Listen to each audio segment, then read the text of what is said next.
이런 경우는 내 과실이 있을 때 내 보험에 가지고 있는 자기 신체 사고를 적용해서 보상을 제대로 받는 것 또한 상당히 중요합니다. 그래서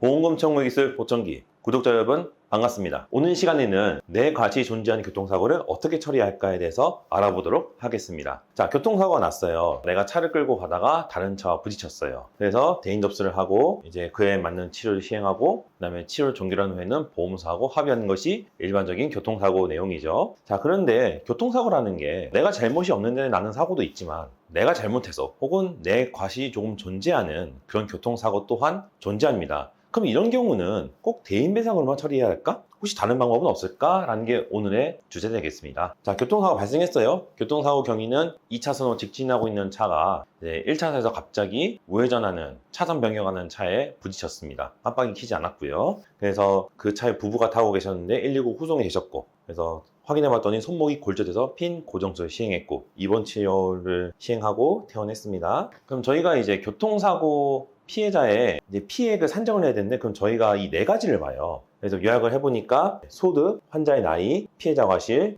진단명 이 네 개로 나눠봤더니 소득은 이제 일용직 소득을 적용하시는 분이고, 그다음에 환자의 나이는 40대였습니다. 그리고 피해자의 과실은 아까 말씀드렸던 20%였습니다. 그렇게 되면 이론적으로 대인배상과 자손으로 처리가 가능합니다. 만약에 뭐 진단명이 염자다, 타박상이다 이랬으면은 자손 처리해봤자 뭐 보험료가 할증되거나 하는 불이익이 있기 때문에 굳이 쓰지 않거든요. 근데 이분의 진단명을 보실까요? 요골 원유 분쇄골절, 손목이 산산이 부서졌죠? 이거 중상입니다. 그렇다는 얘기는 뭐냐면 3번으로 돌아가서 봤을 때 이 자손을 처리해야 하는 실질적인 이득이 존재한다는 거예요. 그렇다면 이분은 일반적인 대인배상뿐만 아니라 내 보험에서 가지고 있는 자기 신체 사고 담보도 접수를 같이 해야 된다는 그런 상황이 됩니다. 그래서 두 가지로 나눠서 손해사정을 진행했거든요. 자, 우선 상대방이 해주는 대인투를 보시죠. 대인투 보시면 이제 위자료는 부상급수가 5급이어서 75만원 책정됐고요. 그 다음에 휴업손해는 15일치. 그래서 계산해 보면 125만 1,440원. 그다음에 상시 수익액은 이제 손목의 후유증을 평가해 봤더니 이제 노동력 상신율 13%, 한시 5년이 나왔습니다. 그래서 이것을 적용했더니 2,099만 3,740원.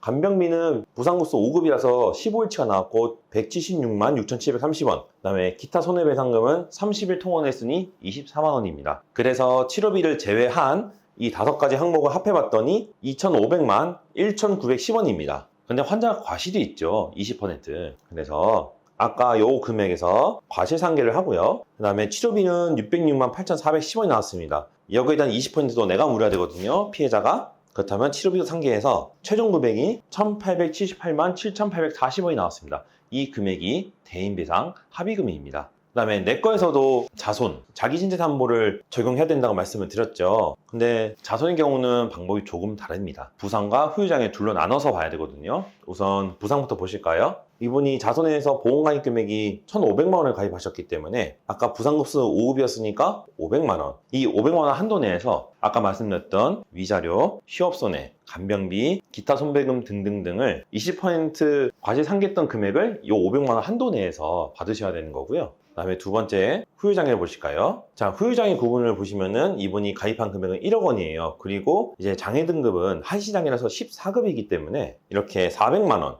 한도 내에서 이분이 보상을 받으실 수 있었습니다. 그래서 실제 금액 계산해보면 본일 과실분에 대해서 529만 360원을 자손보상금으로 수령하고서 사건이 종결됐습니다. 자, 오늘 준비한 주제는 여기까지입니다. 사실 저희가 교통사고를 당했을 때 상대방이 대인보상으로 받는 거는 많이 익숙하지만 이렇게 내 보험을 써서 보상받는 건 그렇게 익숙하지가 않고 사례도 많지 않거든요. 그런데 이렇게 중상자다, 내가 손목이 부러지거나 발목이 부러져서 크게 다쳤다, 이런 경우는 내 과실이 있을 때 내 보험에 가지고 있는 자기 신체 사고를 적용해서 보상을 제대로 받는 것 또한 상당히 중요합니다. 그래서 내가 그런 일을 당해봤거나 혹은 내 주변에 저런 일이 있었다거나 하는 경우에는 저희 보험손해사정에 연락 주셔서 받지 못했던 보상금을 제대로 받으시길 바라겠습니다. 저희 보험금 청구에서 보청기는요 매일매일 업로드가 되니까요, 이 내용 보시고 좋았다라고 생각이 드시면 구독과 좋아요 부탁드리겠습니다. 자, 다음번엔 좀 더 유익한 보험 이야기로 여러분을 찾아뵙겠습니다. 구독자 여러분 감사합니다.